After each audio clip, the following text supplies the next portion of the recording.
और जो अगर आदमी गलती से कुएं में गिर जाए ना तो वो उसकी बदकिस्मती होती है, लेकिन जानबूझकर अगर कुएं में कूदे ना तो वो उसकी बेवकूफी होती है। और वही तू आज करने जा रही है। अर्चू, तुझे कोई हक नहीं बनता है इस तरह अपनी जिंदगी के साथ खिलवाड़ करने का, क्योंकि तेरी जिंदगी मेरी जिंदगी से जुड़ी हुई है। तुझे तो कोई परवाह ही नहीं है, तुझे तो परवाह सिर्फ मानव की है। अरे जन्म से जुड़ी हुई अपनी आई को ठुकराकर तुम कुछ दिन से जुड़े हुए मानव के पास जा रही है।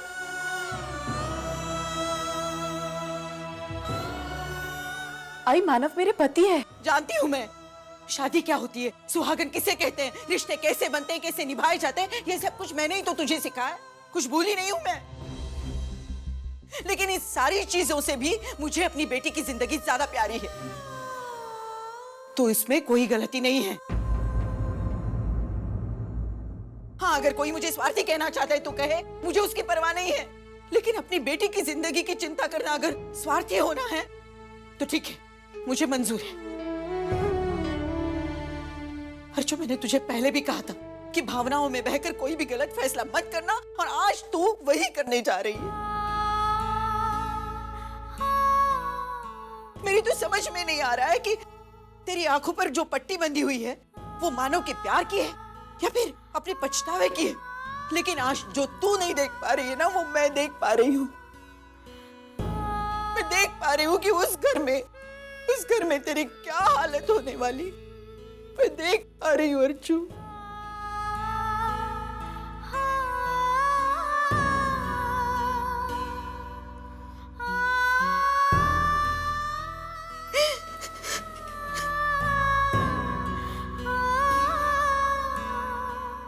आई, तू तेरी जगह बिल्कुल सही है, लेकिन मैं भी गलत नहीं हूं ना।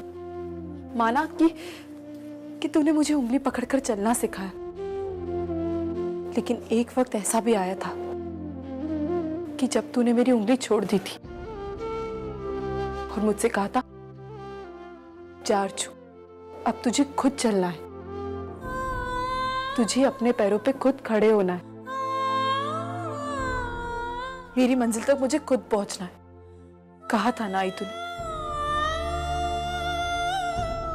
आज मैं अपनी जिंदगी के ऐसे ही मुकाम पर आकर खड़ी हूं। जब बचपन में मैं गिरकर संभलती थी ना तो तुझे बहुत खुशी होती थी। आज भी तो मैं गिरकर संभली हूं ना, लेकिन तेरे चेहरे से वो खुशी गायब है। क्यों आई? क्या तुझे तेरी अर्चू पर भरोसा नहीं रहा?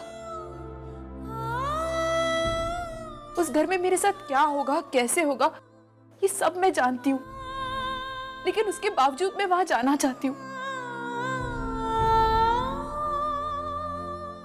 क्योंकि वहां मेरे मानव रहते हैं।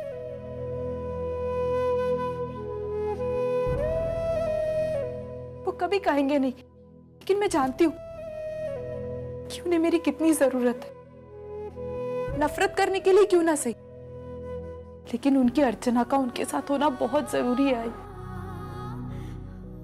आई, आगे का रास्ता बहुत मुश्किल है जो मुझे अकेले तय करना है, और उस रास्ते पर मैं अपना पहला कदम रख चुकी हूँ और उससे मैं पीछे नहीं हट सकती। आई, एक बार तू मेरी जगह आकर सोच, फिर तुझे लगेगा कि तेरी अर्चू कहीं गलत ही नहीं है। आई, मैं तेरा दिल नहीं दुखाना चाहती, मुझे तेरा गुस्सा नहीं, तेरा आशीर्वाद चाहिए।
ताई ताई ताई, मैं भी चलती हूँ तेरे साथ। तुझे चौल तक छोड़कर वापस चली आऊंगी।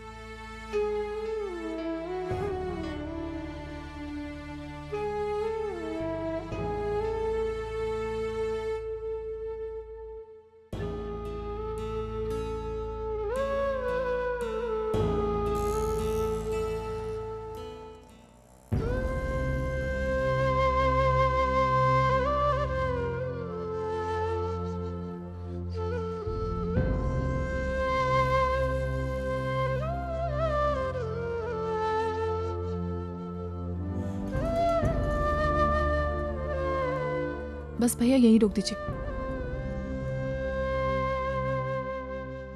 ताई ताई, तूने रिक्शा यहाँ पर क्यों रोक दी? वर्षु, तेरा मेरा साथ यहीं तक का था। अब आगे का सफर मुझे अकेले तय करना है। तू यहीं से वापस घर चली जा।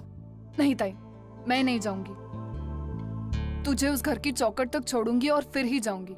वर्षु, ये इतना आसान नहीं है और तू ये बात अच्छी तरीके से जानती। देख, बात को समझ, ये मेरी अकेली की लड़ाई है। इसे अकेले ही लड़ने थे। मुझे जब भी तेरी जरूरत होगी ना, मैं तुझे जोर से आवाज दूंगी। लेकिन ताई तू। वर्षु, मैं जानती हूँ कि मुझे वहां देखने के बाद मानव की आई मुझ पे चिढ़ेंगी, नाराज होंगी, गुस्सा होंगी, अपने आपे के बाहर होकर न जाने वो मुझसे क्या क्या कहेंगी। और मैंने अपने आप को इन सारी बातों के लिए बना लिया है। लेकिन मैं एक बात जानती हूँ कि अगर वो मेरा अपमान तेरे सामने करेंगी ना, तो वो तू सह नहीं पाएगी। और पता नहीं तो गुस्से में आके उनसे क्या क्या कह देगी और इससे हमें कुछ हासिल नहीं होगा। लेकिन ताई, तू अकेले उस घर। मैं अकेली कहाँ हूँ? मेरे साथ तेरा, वैशु का प्यार, बाबा, दादा, आई, इन सब का आशीर्वाद, मेरे बप्पा की कृपा मेरे साथ है। वर्षा, तू ही चाहती थी ना कि मैं तेरे जीजू के घर वापस चली जाऊं, और आज मैं वही कर रही हूँ। तू मेरी चिंता बिल्कुल मत कर, मैं अपना ध्यान रखूंगी। वर्षो, अब तो तेरे और सतीश जी के बारे में सोच। जब अपनी बहन का रिश्ता किसी अच्छे इंसान के साथ होता है ना, तो बहुत खुशी मिलती है। और ये खुशी मैंने तुझे दी है। अब तेरी बारी है कि अब तू मुझे खुशी दे। चल, अब मैं चलती हूँ।